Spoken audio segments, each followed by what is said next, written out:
Greetings. In this game between myself and Osbach, I was 1191 and he was 1125. And in this game, there's some good positional play. And then I actually went against the engine.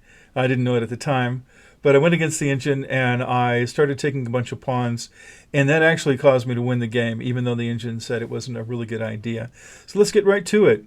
So he starts with the king's opening, and I advance a pawn so that I can do the Owens Defense, which I really like. And he is basically copying me. I didn't realize it during the game, but it's a pretty symmetrical game, except, of course, for this pawn protecting here, because I have in mind taking that pawn if I can, and that's the keystone of the Owens Defense. So I advance a pawn so that I can get my bishop out and my knight out here and get ready to. Normally I would put my bishop here and he would have his knight here, and then it would be pinned here, and that would give me access to this pawn, but he protected it with this pawn instead. At any rate, so moving on with the game, he moves his bishop up, very similar to me. And we have such a symmetrical game. Look at that. These are the same on both sides, very similar. And I thought that's interesting because I was playing the Owens Defense. I don't know what he was playing. So I castle, he castles, and then I begin moving this pawn up. I'd like to get my knight here so that I can protect the knight here. Or, of course, I have access to these squares. And then this knight has access to all these squares as well, which is good protection. A good bit of visibility into the middle of the board. So he goes there, I go there again. It's so symmetrical, it's amazing. He gets his rook out, and I advance my pawn to e5 because I just don't like that pawn coming down and kicking my knight away. I don't really have a good place to go. Suppose that I had played something else, move that, which is a move that I like to make, and he moved here. Then I could go here. I guess it's not too bad. But I just don't feel good about that, because then he could come down here and threaten me again. I guess I do have places to go, but still, it's not ideal or not something I was looking for, which is why I went ahead and advanced my pawn to keep his pawn from getting that square. So advance the pawn, give his king some visibility in case we come in there. I honestly don't think that's a good idea at this point. I do make that move sometimes, but I think it's better to wait a little later in the game, because now this square right here is weakened. And of course this pawn has access to it, but if we get rid of that pawn, then that square would be available. So it's not a good plan.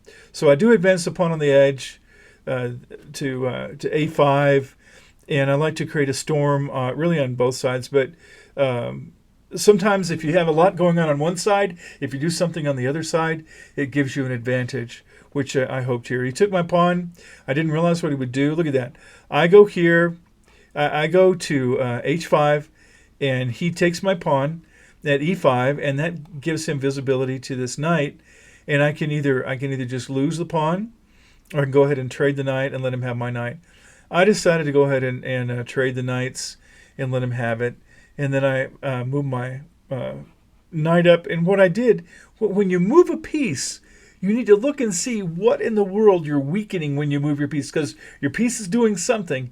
And in this case, it was protecting that square. Had I not moved that, I would still have visibility to this square. So I really have been working hard to do CCT, and actually I had CCTO, which is checks, captures, threats, and optimize. So really, I'm going to look at see what my checks are. Can I put them in check? Can they put me in check? And then I want to see about that. And then what are the threats? And then see if I can optimize. And so that's what I would like to do with the game, etc. And almost I'm considering my games as ways to get better at CCTO. All right, so I moved the knight and ended up losing a pawn, and there we go, lose a pawn, and then he's 2 points ahead, and so then I moved my rook here. Why did I do that? He can just take my rook if he wanted to, and now he missed it.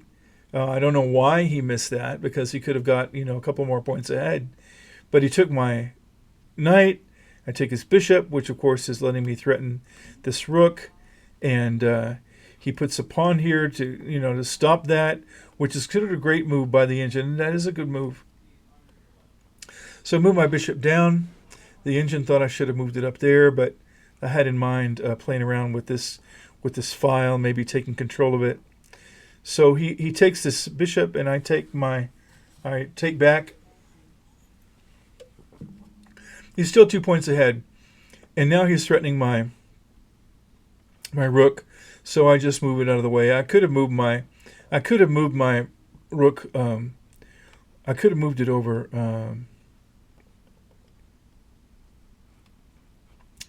right there, and that would have given me some visibility. Let me have a battery on that file. I didn't do that. I just moved it down. And he moved his queen, so now he has a battery on this file. And so I go here to threaten his queen, and that's considered a good move. And you can see the evaluation bar shows a great stuff for white. So somehow white is able to take advantage of that particular move big time. And so he moves here, which didn't really change the threat level against this bishop. And then so I move my rook here. I really want to take that if I can. And he goes here, and that actually gives me a better ability to do something. Now then, I chose to... Can you see what I did? I'll give you a minute to think about what I did. There's two things I could have done here. I could have put him in check and won a pawn, or I could have skewered the queen and the rook. And so what I chose to do is skewer the queen and the rook. He had to move his queen out of the way, and then I get his rook, and of course he retakes. But let me show you what I could have done. I could have gone here and put him in check, and he would have had to perhaps move out of the way. Perhaps, not sure. Or the engine thinks that he would have moved his queen here, and then I would have taken his queen, and he would have taken, and then I would have got a pawn. So it would have been only 1 point. But I didn't do that.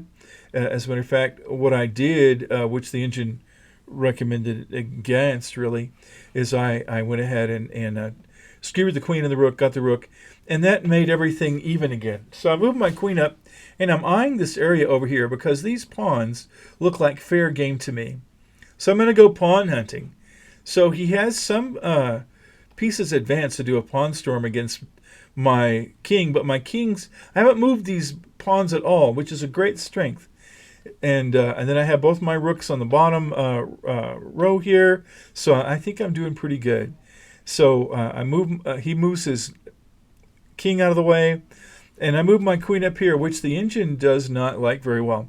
You can see the bar here is going down and saying, "Hey, look what you're doing here. You're not going to do so good."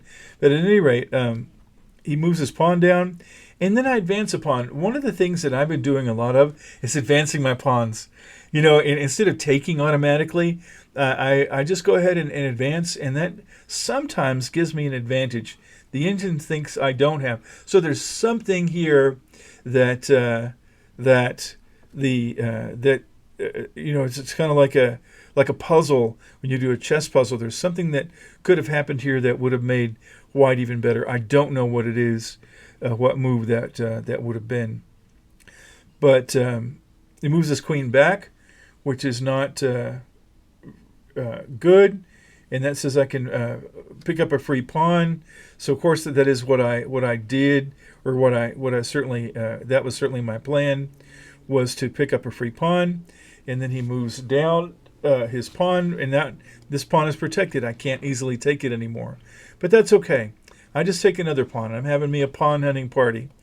And he moves his pawn down, and now I realize if I move here that I can take this pawn and trade rooks and get up 1 point. I'm already up 2 points because I've already taken those 2 pawns. And then I move my rook up like that and get ready. And then he moves his queen here, which isn't as good. Then he's threatening this pawn, which I don't like very much.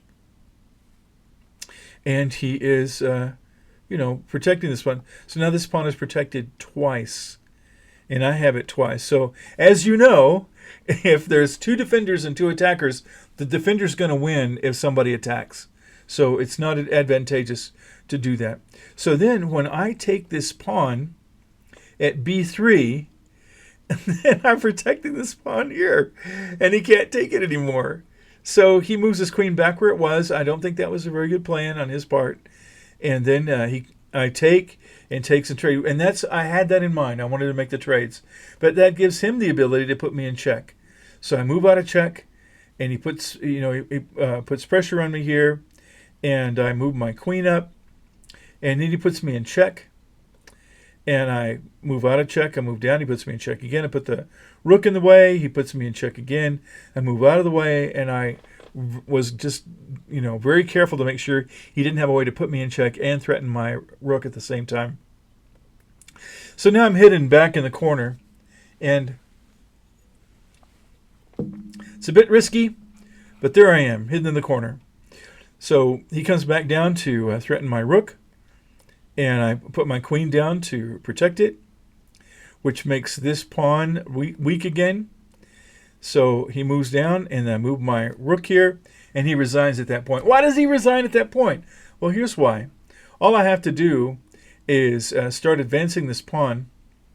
I'm just going to give him some random moves. Well, he wouldn't make that move. He'd lose his knight. Okay, so let's see. So a random move. So he moves here, and I just start advancing this pawn. What can he do? He can't take it because this protects it. He can't move up here.